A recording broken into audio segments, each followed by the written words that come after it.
আপনি বলার সঙ্গে সঙ্গে তাকে সোজা জান্নাতে পাঠায়া দিব।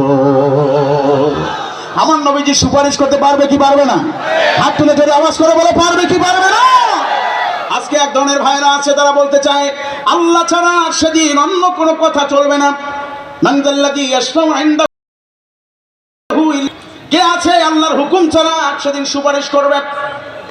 এই কথা অর্ধেক বইলা আমরা বুঝাইতে চাই সেদিন একমাত্র আল্লাহ সবকিছু করবেন। হ্যাঁ করবেন আল্লাহ, কিন্তু আল্লাহ পাক রব্বুল আলামিন সিদ্ধান্ত দিয়ে দিয়েছেন এক পাশে আমার সিংহাসন থাকবে আর এক পাশে আমার বন্ধুর মাকামে মাহমুদ থাকবে। সুবহানাল্লাহ বলেন। সেটা থাকবে আমার বন্ধুর ওকালাতির চেয়ার। আমার বন্ধুর উম্মতেরা যদি কবিরা গুনাহ করে আমার কাছে যদি একটু সুপারিশ নবীজি করেন বাস আর দেরি নেই। আজকে তো অনেক দিক ঘুরে যাচ্ছে।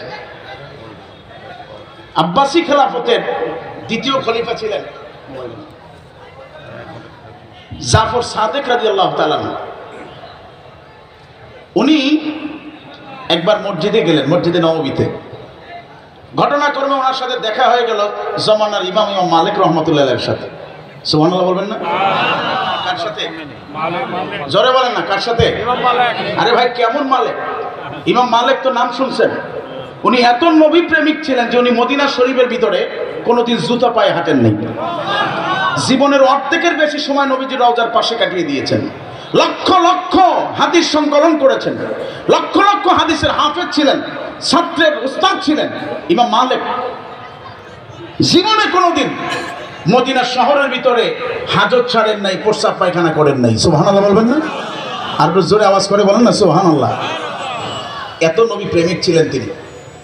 সেই ইমাম রহমতুল্লাহের সাথে যে কোনো একটা ব্যাপারে এই জাফর সাদেক রাদিয়াল্লাহু তাআলার সাথে রহমতুল্লাহের সাথে বাক বিতণ্ডায় লিপ্ত হলেন। তো উনি তো খলিফা, আব্বাসী খেলাফতের দ্বিতীয় খলিফা। উনি তো ওনার ভাবায় কথা বলতেছেন, জোর উচ্চ আওয়াজ করে কণ্ঠ উঁচু স্বরে কথা বলতেছেন। ইমাম মালিক রহমতুল্লাহ একটা ধমক দিলেন, হে বাদশা সাবধান, এই জায়গাটা এটা কোন জায়গায় আছো তুমি জানো? এটা আমার নবীর মসজিদ। জোরে বলেন না সুবহানাল্লাহ। এই জায়গায় উঁচু স্বরে কথা বলা যাবে না। আর একটু জোরে বলেন, উঁচু স্বরে কথা বলা যাবে না। তোমার কণ্ঠ নিচু করো, তোমার কণ্ঠ নিচু করো। কারণ আল্লাহ পাক রব্বুল আলামিন কোন এক সম্প্রদায়কে আদব শিক্ষার জন্য বলেছিলেন, ইয়া আইয়ুহাল্লাযীনা আমানু লা তারফাউ আসওয়াতাকুম ফাওকা সাওতিন নবী। হে মুমিনরা, তোমরা নবীজির কণ্ঠের উপরে তোমাদের কণ্ঠের আওয়াজ উঁচু কইরো। তোমরা পরস্পরে যেভাবে একে অপরকে কথা বলো সেইভাবে জোর আওয়াজে এই জায়গায় বসে কথা বলবে না, কারণ তোমাদের আমলগুলো নষ্ট হয়ে যাবে, তোমরা সেটা বুঝতেও পারবে না।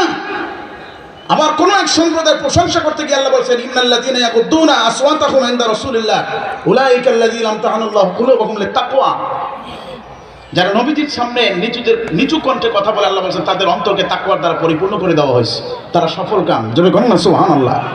আবার কোন এক সম্প্রদায়কে ধমক দিয়ে আল্লাহ বলেছেন, ইন্নাল্লাযীনা ইউনাদুনাকা মিন ওয়ারাইল হুজুরাত। তাদের মধ্যে কিছু সংখ্যক লোক আছে যারা ঘরের পিছন থেকে নবীজিকে উচ্চ আওয়াজে ডাকে, উচ্চ আওয়াজ করে তাকে ডাকে। আল্লাহ পাক রব্বুল আলামিন বলেন, আকসারুহুম লা ইয়াকিলুন, তারা অধিকাংশ নির্বোধ, তারা বুঝে না আমার নবীর সামনে কিভাবে কথা বলতে হয়। সুবহানাল্লাহ বলবেন না? আরো জোরে বলেন না সুবহানাল্লাহ। এই তালিম যখন মসজিদে নববীতে বসে ইমাম মালিক রহমাতুল্লাহ আলাইহি জাফর সাদেককে শোনালেন, তখন তিনি স্তব্ধ হয়ে গেলেন, কণ্ঠস্বর তার নিচু হয়ে গেল। ইমাম মালিক শোনেন, আল্লাহর হাবিবের জীবদ্দশায় তার হুরমত যেভাবে ছিল, আজকে রওজা মুবারকে শুয়ে আছেন সেই একই হুরমতে মর্যাদার সাথে তিনি শায়িত আছেন। চিৎকার দিয়ে বলেন সুবহানাল্লাহ। বিন্দু মাত্র পরিবর্তন হয় নাই। সুতরাং এই জায়গায় উচ্চ স্বরে কথা বললে বেয়াদবি হবে। নবীজি হায়াতুন নবী জিন্দা নবী রওজা মুবারকে শুয়ে আছে। চিৎকার দিয়ে আল্লাহু আকবার। ইমাম জাফর সাদেক বলতেছেন যে ভাই, আমি তো আসলে নবীজির রওজা জিয়ারত করতে আসছিলাম, তো আমি কি রওজার দিকে মুখ করে দোয়া পড়বো, জিয়ারত করবো, না কিবলার দিকে ঘুরে যাব? তো ইমাম মালিক রহমতুল্লাহ বলেন, কেন আপনি কিবলার দিকে ঘুরবেন? কেন আপনি কিবলার দিকে ঘুরবেন? আপনি রাসূলের রওজার দিকে ফিরেই মোনাজাত করেন, কারণ তিনি আপনার সুপারিশকারী। একটু জোরে আওয়াজ করে বলা যাবে না? আমাদের সুপারিশকারী কে?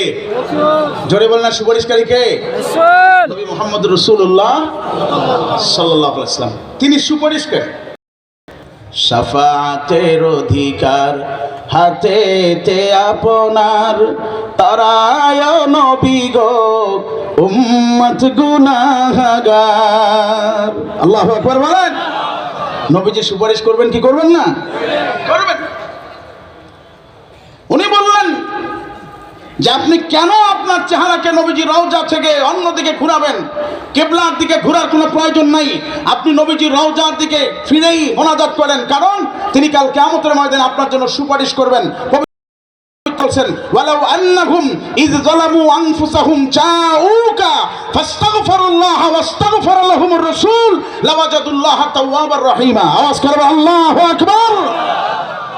আল্লাহ বলছেন নবী, আপনার কোনো উম্মত যখন জুলুম করবে, নিজের আত্মার উপরে, নফসের উপরে জুলুম করে, এই গুনাহগার ব্যক্তি আমি রবের দরবারে যখন ইস্তেগফার করতে থাকবে, আপনি যখন তার ব্যাপারে একটু সুপারিশ করবেন,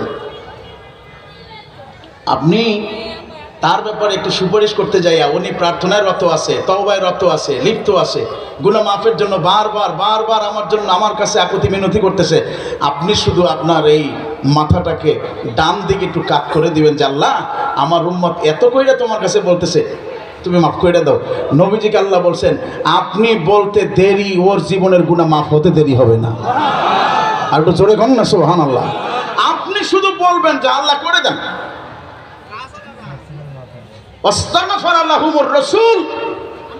রসুল যদি তার জন্য ইস্তেগফার করেন, তার জন্য যদি আল্লাহর দরবারে সুপারিশ করেন, ক্ষমা চান, আল্লাহ বলছেন লাওয়াজাদুল্লাহ তাওয়াবার রহিমা, অবশ্যই অবশ্যই আল্লাহ তার জীবনের গুনাহ মাফ করে দিবেন।